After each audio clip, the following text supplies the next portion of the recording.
Hi, I'm Larissa Ione, and I'm here at Bitten by Books to do an interview. Me and my demon Ducky are here. So I'll get started. The first question is, what are the most challenging and rewarding aspects of writing? Challenging. Definitely discipline. I have none. Zero. Zilch. If there's a holiday or anything else going on around me, I have a hard time actually sitting down and writing. So that's a challenge for sure. The most rewarding is hearing from readers. I love hearing from readers. It makes it all worth it. Just today I got an email from a military wife who read my dedication in Ecstasy Unveiled, and she was really touched by it. So definitely makes it worth that. Next question. If you could have the Demonica series be made into a TV series, who would your dream cast be? This is really hard. I never have anybody in mind when I create my characters, so it's hard to pick somebody that would do the characters justice. But I think for Eidolon, I can't come up with anybody. Wraith, Josh Holloway from Lost. I think he'd be great. For Taylor, Melissa Archer, she's Natalie on One Life to Live. I think she'd be wonderful. Julie Benz, who was Darla in Angel, would make a great Serena. I have to go with Viggo Mortensen in anything. I don't care who he plays. He could play Runa. I don't care, but he's got to be in there. So let's give him to Shade.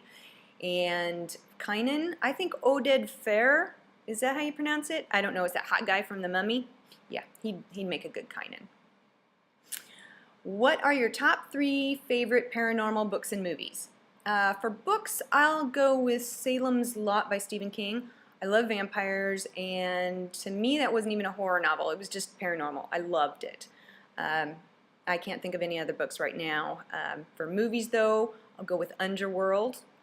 That's a fantastic movie, and when I saw the werewolves, it was weird. It was like, oh my gosh, those are my werewolves. So that's exactly how I picture my werewolves, in case anybody was curious about that.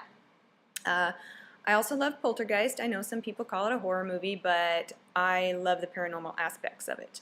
And I know this isn't a movie, but Supernatural, the series. I love it. I just discovered it last year, and I'm totally loving it. What characters in any of your books is most like you? That's easy. That's Kira from Unleashing the Storm, one of my erotic Sidney Croft novels. She's an animal lover and a vegan. I'm only a vegetarian because I can't give up cheese. But other than that, she's a lot like me. What is the most ridiculous thing you have thought about doing to any of your characters but never did? In Ecstasy Unveiled, I chained Lore to a cave wall for most of the book, and then I cut off his arm. So that was not so sexy, and I had to take it out and change it, and so he's not chained to any walls, and he doesn't lose his arm. So just so you know. How do you keep track of your world building? A lot of it's in my head. And I also keep a demon compendium, which is you can find in the back of Passion Unleashed, actually, and I keep adding to it. Obviously, it won't be added to in Passion Unleashed, but I do keep adding to it, and that's where I keep all of my demons. And I have a blueprint of the hospital on my computer, and the rest of it's really in my head. I'm very unorganized, so it's all in my head. Can you give us a more in-depth look at Ecstasy Unveiled and the storyline that drives it, and what can we expect from you next in the series?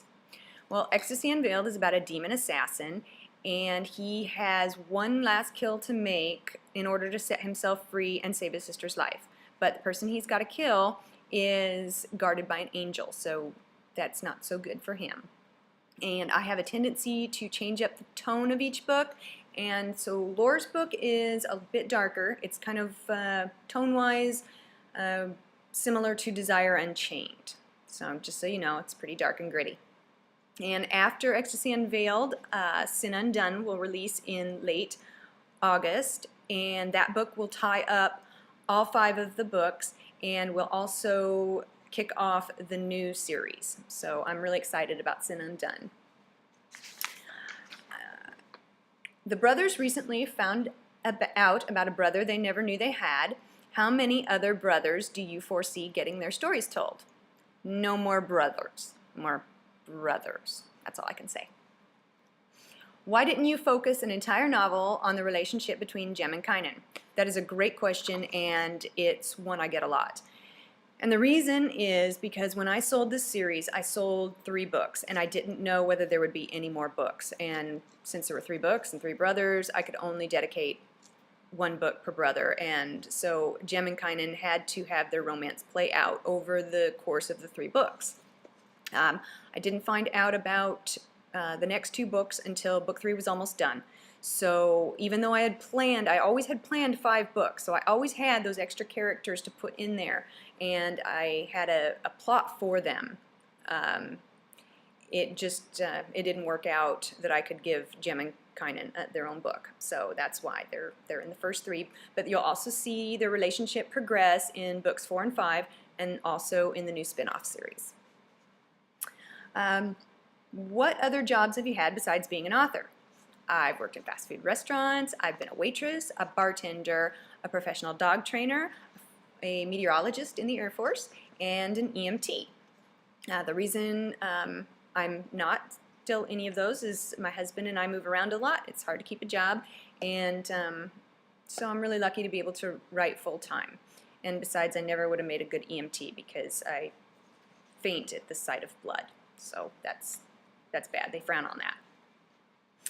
What other jobs have you had besides being an author? I just asked that, and I'm an idiot. So let's go to what is the best thing or worst problem you have had to overcome or enjoy while collaborating as Sidney Croft with Stephanie Tyler? The best thing about working with her is I only have to write half a book, and she's really easy to work with. We write really well together. There's just this great energy, and it's really fun to write with her. The worst thing is trying to mesh our schedules. It's terrible at times. So it's worth it, but it can be definitely challenging. Which authors do you enjoy reading, and do you have any other authors you bounce ideas off of? Well, Stephanie Tyler, she does get the the benefit of listening to me, bounce ideas off her head.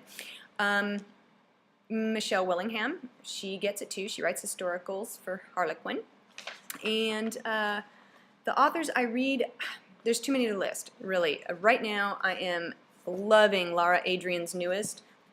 Here it is. Yeah, love it. This is so good. Set in an Alaskan setting where we almost moved to. It's just wonderful. Where do you see the paranormal urban fantasy genre headed? Can you see it slowing down in the near future, or do you think the immediate future is pretty bright for it? I don't think it'll slow down. I think it might get darker. You see a lot of that already with zombies and demons and fallen angels. And I think a lot of that is because of the upcoming 2012 prophecies. A lot of different religions are saying we're at the end. And I think that, that's in the back of a lot of people's minds. And I really see paranormal not losing any steam, but maybe getting a little bit darker. Let's see. Do you have any plans for book signings or readings anytime soon? Unfortunately not. I don't have anything right now, but as soon as I know something, I will put it on my website. And that's it. So thank you very much for listening to me babble, and oh, and don't forget to pick up Ecstasy Unveiled. Thanks. Bye.